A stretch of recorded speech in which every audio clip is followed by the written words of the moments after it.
നമ്മളിനി ആലപ്പുഴയിലേക്ക് പോകുന്നു. സുധീഷ് ഗോപാലുണ്ട്. സുധീഷ്, ഈ കുട്ടനാട് പോലെയുള്ള പ്രദേശങ്ങൾ പ്രാദേശിക വിപണികൾക്കൊക്കെ വലിയ പ്രാധാന്യമുള്ള, വലിയ കച്ചവടം നടക്കുന്ന ഒരു സമയമാണ്. അപ്പോൾ എന്താണ് ആലപ്പുഴക്കാർ പറയുന്നത് ഈ ഉത്രാടപ്പാച്ചിലിന്റെ ദിവസം? സുധീഷ്. പ്രജിത്തെ, ആലപ്പുഴയെ സംബന്ധിച്ചിടത്തോളം ഇല്ല, കുട്ടനാട് അപ്പർ കുട്ടനാട് മേഖലയിൽ നിന്നടക്കം ഏറ്റവും കൂടുതൽ പേര് ആലപ്പുഴ ടൗണിലെത്തിയാണ് ഇത്തരത്തിലുള്ള സാധനങ്ങളൊക്കെ തന്നെയും വാങ്ങുന്നത്. ആ രീതിയിലാണ് പ്രധാനമായും അവരുടെ ഒരു ഓണാഘോഷത്തിൻ്റെ ഒരുക്കങ്ങൾ. ഇപ്പോൾ ഞാൻ നിൽക്കുന്ന ആലപ്പുഴ മുല്ലയ്ക്കൽ തെരുവിലാണ്. ഇവിടെ സംബന്ധിച്ചിടത്തോളം പച്ചക്കറി ഐറ്റങ്ങളായാലും പാത്രങ്ങളായാലും വസ്ത്രങ്ങളായാലും അതോടൊപ്പം തന്നെ മസാലക്കൂട്ടുകളായാലും എല്ലാം ഇവിടെ ഒരുക്കിയിട്ടുണ്ട്. ഇവിടെ നിന്ന് ലഭ്യമാണ് സുഖമായി. ആ രീതിയിൽ അതെല്ലാം തന്നെ വാങ്ങാൻ പറ്റും. അതിനുള്ള ആൾക്കാരുടെ ഒരു തിരക്ക് തന്നെയാണ് ഇപ്പോൾ കാണാൻ കഴിയുന്നത്. ഇവിടെ ഈ തിരക്കുകളിൽ, ഈ ഓണത്തിൻ്റെ ഒരുക്കങ്ങളിൽ നമുക്ക് ഇവിടെ മഹാബലിയും എത്തിയിട്ടുണ്ട്. ചേട്ടാ, ഓണമെല്ലാം ഒരുങ്ങിയോ?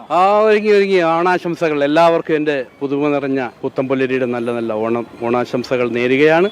എല്ലാവർക്കും സന്തോഷവും സമാധാനവും ഐശ്വര്യമൊക്കെ ഉണ്ടാവട്ടെ എന്ന് പ്രാർത്ഥിക്കുന്നു. എല്ലാവരിലും സന്തോഷം ഉണ്ടാവട്ടെ എന്നാണ് എൻ്റെ പ്രാർത്ഥന. എല്ലാ വർഷവും മഹാബലിയായിട്ട് എല്ലാ വർഷവും ഏതാണ്ട് ഒരു 17 വർഷം കൊണ്ട് ഞാൻ മഹാബലി വേഷം കെട്ടിക്കൊണ്ട് നടക്കുകയാണ്. വീട്? എൻ്റെ വീട് കോമളപുരം, ആര്യാട് പഞ്ചായത്തിൽ കോമളപുരത്താണ്. സർവീസ് വല്ലതും ആയിരുന്നു? ഞാൻ സർവീസിലായിരുന്നു, CRPF-ലായിരുന്നു. 10-26 വർഷം CRPF സർവീസ് ചെയ്തു. അത് കഴിഞ്ഞ് വന്നതിന് ശേഷം റിഫൈനറിയിലായിരുന്നു. അങ്ങനെയാണ്. പ്രാവശ്യത്തെ മുല്ലയ്ക്കലെ ഒരു തിരക്ക് എങ്ങനെയുണ്ട്? കഴിഞ്ഞ വർഷത്തെ അപേക്ഷിച്ച് കുറവാണോ, അതിന് സമാനമായിട്ടുണ്ടോ? എന്താ? കഴിഞ്ഞ വർഷത്തെ അപേക്ഷിച്ച് കുറച്ച് കുറവാണ്. കാര്യം മഴയുടെ സീസണൊക്കെ കണ്ടുകൊണ്ടായിരിക്കും ചിലപ്പോൾ ആളുകളുടെയൊക്കെ ക്യാഷൊക്കെ. റോഡ് പണിയും പാലം പണിയൊക്കെ നടക്കുന്നതുകൊണ്ട് കുറച്ച് തിരക്ക് കുറവാണ്. എങ്കിലും എല്ലാവരും നല്ല സന്തോഷവരാണ്. ഓണമല്ലേ, നാളെ ഇനി തിരുവോണം വരികയാണ്.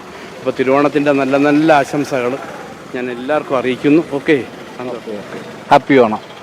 അതുതന്നെയാണ് മഹാബലിയായി ഇവിടെ നിന്ന് ഈ ആൾക്കാർക്കെല്ലാം ഒരു അനുഗ്രഹം പോലെ അദ്ദേഹം ഇവിടെ എല്ലാ വർഷവും എത്താറുള്ളതാണ് എന്നത് തന്നെയാണ് പ്രത്യേകത.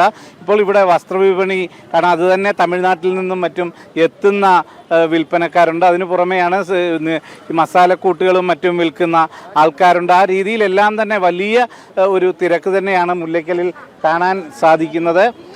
ഇതേ സാഹചര്യത്തിൽ ഇപ്പം ഡ്യൂട്ടിയിലുള്ള പോലീസുകാർ, അവരുടെ ഓണം എത്രത്തോളം ഒരുങ്ങിയിട്ടുണ്ട് എന്ന്. ചേച്ചി, ഓണമൊക്കെ ഒരുങ്ങിയോ? എന്തായി ഓണം? കുഴപ്പമില്ല, നന്നായിട്ട് പോകുന്നു. ഞങ്ങൾ എല്ലാ സാധനങ്ങളും ഒക്കെ വാങ്ങിച്ച് വെച്ചിട്ടുണ്ട്. ഇനി ഡ്യൂട്ടി കഴിഞ്ഞ് എന്നിട്ട് ഞങ്ങൾ ഓണത്തിലുള്ള സദ്യ എല്ലാം ഉണ്ടാക്കണം. നാളെയും ഡ്യൂട്ടി ഉണ്ടോ? നാളെയും ഡ്യൂട്ടി ഉണ്ട്. എന്നാലും ഉണ്ണാൻ അങ്ങ് വീട്ടിൽ പോകാതെ സ്റ്റേഷനിൽ തന്നെയാണോ? ഇല്ല, ഇടയ്ക്ക് ഞങ്ങൾ അഡ്ജസ്റ്റ് ചെയ്ത് ഞങ്ങൾക്ക് ഗ്യാപ്പ് കിട്ടുമ്പോഴത്തേക്ക് ഞങ്ങൾ പോയി സദ്യ കഴിക്കും. നിങ്ങളുടെയൊക്കെ ഓണം ഒരുങ്ങിയോ? ഒരുക്കങ്ങൾ നടക്കുന്നു. പോലീസുകാരും ഓണം ഒരുക്കുന്ന ഒരു തിരക്കിൽ തന്നെ ആണ്. അവരെ പലരും ഓണം ഒരുക്കി കഴിഞ്ഞു. നാളെ ഉച്ചയ്ക്ക് വീട്ടിൽ ഡ്യൂട്ടി ഉണ്ടെങ്കിലും വീട്ടിൽ ചെന്നുണ്ണാൻ കഴിയും എന്ന ഒരു പ്രതീക്ഷയിലാണ് പോലീസുകാർ അടക്കമുള്ളവർ. ചേച്ചി, ഓണത്തിൻ്റെ ഒരുക്കമെല്ലാം ആയോ? ആയി. ഇങ്ങനെ ഈ ആൾക്കാരൊക്കെ തന്നെയും വിവിധ കടകളിലേക്കും എല്ലാം പോകുന്ന ഒരു കാഴ്ച തന്നെയാണ് നമുക്ക് മുല്ലയ്ക്കൽ തെരുവിൽ കാണാൻ കഴിയുന്നത്. ഓക്കെ സുധീഷ്, നമുക്ക് ആലപ്പുഴയിൽ നിന്നുള്ള വിവരങ്ങളാണ് സുധീഷ് ഗോപാൽ നൽകിയത്. പോലീസുകാരടക്കമുള്ളവരുടെ ഓണാഘോഷങ്ങൾ എങ്ങനെയാണ് എന്നുള്ളതായിരുന്നു ഇപ്പോൾ നമ്മൾ കണ്ടത്.